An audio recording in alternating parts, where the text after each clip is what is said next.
Welcome back. Coming up into this part of the program, we begin with a story in the Philippines.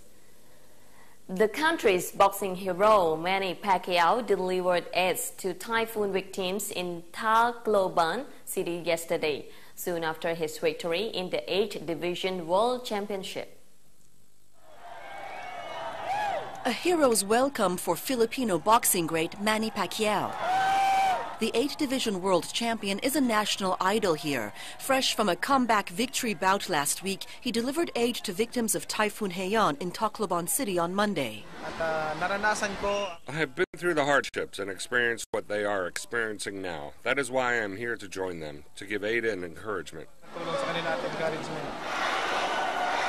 The fighter is also a sitting member of Congress, but he's under investigation for a tax probe amounting to more than $50 million. His bank accounts have been frozen. He borrowed the money to deliver this aid. None of that detracts from his admirers. He helps lighten the spirits and lessens the sadness. He gives encouragement to all the victims of Typhoon Haiyan. Pacquiao denies the tax allegations. He's scheduled to visit other typhoon-hit cities before heading back to his hometown in the southern Philippines. Online shopping in the U.S. has been on the rise as it has many offers available. Now, to make it even more convenient and quicker to purchase, the Amazon.com, one of the largest online retailers, is looking into using drones to deliver goods more quickly. A lot of us like to shop online because it's fast and easy. Now, Amazon.com is hoping to make the delivery process just as speedy. The company is testing a new system called Prime Air that would deliver packages using drones. It would all begin here at an Amazon distribution center. The item would be placed in a yellow box, sent down a conveyor belt, and a drone would pick up the package and fly it to the customer's home. Guided by a GPS system, the drone would be capable of delivering packages up to 5 pounds and traveling within a 10-mile radius.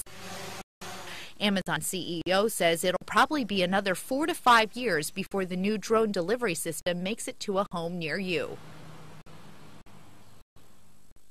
Hungary is famous for producing an exceptional sweet wine, Tokaj. Its vineyards are enjoying a renaissance and attracting much interest from international investors. Grapes are still picked by hand in the region, where the wine has been produced for generations. It's the grape harvest in Tokaj. The region in northeast Hungary is home to one of the most famous sweet wines in the world.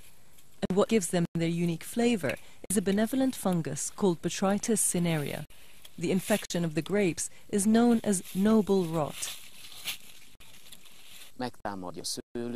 You can see here that the Botrytis cinerea has already attacked the surface of the grape. And on this other one, you can already see how the botrytis is destroying the skin and penetrating into the grape. With the impact of the sun and the dry winds, the water evaporates from them, and the whole natural value of this grape, the sugar and the delicate acids, is concentrated inside. In order to maximize the aromas and flavors, the botrytized grapes are stocked in large vats. After several days, the essence is extracted. It's the sweetest concentrated nectar in the world, with up to 800 grams of sugar per liter. Hungary stretches back more than 600 years. Today, Tokaj vineyards cover 5,600 hectares, and in some years, more than 1 million bottles are produced. In the Dżnoko winery, the focus is on quality, in marked contrast to 20 years ago, under the communist era. Before, quantity was the most important thing, but now we want to make wines of high quality, and we work with grapes with much smaller yields, and grapes that receive much more care. This change in approach has been made possible by investment from large foreign wine groups, which have bought up several vineyards and sell the wines overseas. The wine is exported to around 40 different countries, but it's often a niche market, small markets. So for us, France is an important market among those, as are England and the United States. With prices for the top bottles stretching to several thousand euros, Tokai can be big business. This year, thanks to an unusually warm autumn, the vines have produced more grapes than ever, and it's shaping up to be a fine vintage. Morocco's indigenous Berber people, descendants of North Africa's pre-Arab inhabitants, are struggling to make their voices heard despite their ancient language winning official recognition in 2011 after decades of campaigning. When their son was born, Zakaria and Samira wanted to name him Massine, an ancestral name. Like a majority of Moroccans, the couple are ethnic Berbers, descendant of North Africa's pre-Arab inhabitants. Although a ban on Berber names was scrapped 10 years ago, the name was initially refused at the registrar. Like all citizens, I went to register my son's name, but I discovered there was a general problem for all Amazighs. Morocco hosts the region's largest population of Berbers, who live mostly in rural areas. It was only in 2011 when their language Amazigh was recognized as an official state language, alongside Arabic and French, under Morocco's new constitution. The distinctive alphabet is now a familiar sight on public buildings and official documents. But activists say not much else has changed since. Curiously and paradoxically, the teaching of Amazigh is regressing. Some accuse Morocco's ruling Islamist party of resisting any challenges to the supremacy of Arabic, the language of the Quran. But officials say protecting the Berber identity remains a priority. First, we must raise the profile of the Amazigh language in the public sphere and strengthen the Amazigh media channels.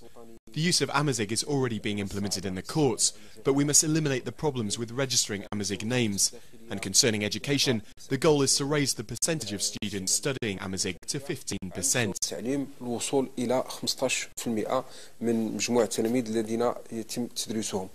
These measures could finally give a place to Berber culture in key sectors in Morocco, where over 8 million people speak the dialect daily, around a quarter of the population. China could soon see the best snooker champion of all time. A 4-year-old boy is training hard to become a professional snooker player. It is good to ask, what is it he loves about the game? Well, let's find out.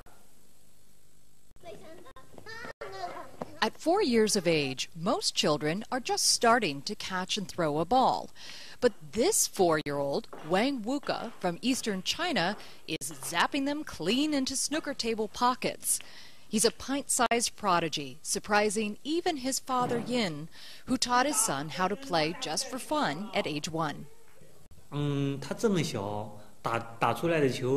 actually quite amazed that as small as he is, he can play with such a degree of accuracy and strength. He can also strike the cue ball below center to create a backspin. I didn't expect him to have such good skills at such a young age. The dapper snooker talent was discovered in a contest in August. What is it he loves about the game? I like the feeling of sinking balls in the pocket. Wuka's father aims to help his son become the world champion of snooker ball. Wuka now spends 3 to 4 hours a day practicing.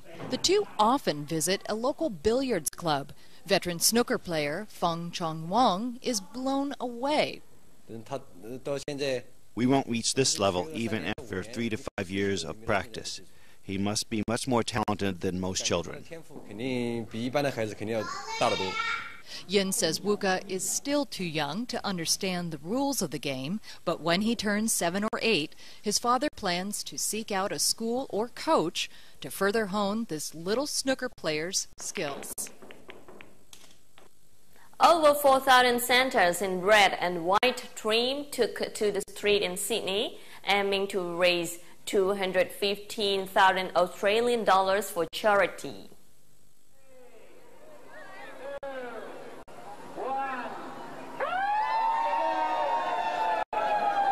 A stream of red and white trim, thousands of Santas trotted through Sydney to raise money for charity. As many as 4,000 people took to the streets to support Variety, which aids sick, disadvantaged, and special needs children. Other runs were organized in Brisbane, Melbourne, and Canberra with a goal to raise $215,000 million. And finally, more than 123,000 people voted online to name a young female giant panda cub in Washington, D.C. Now her name has been revealed. It is Bao Bao, which means precious in English.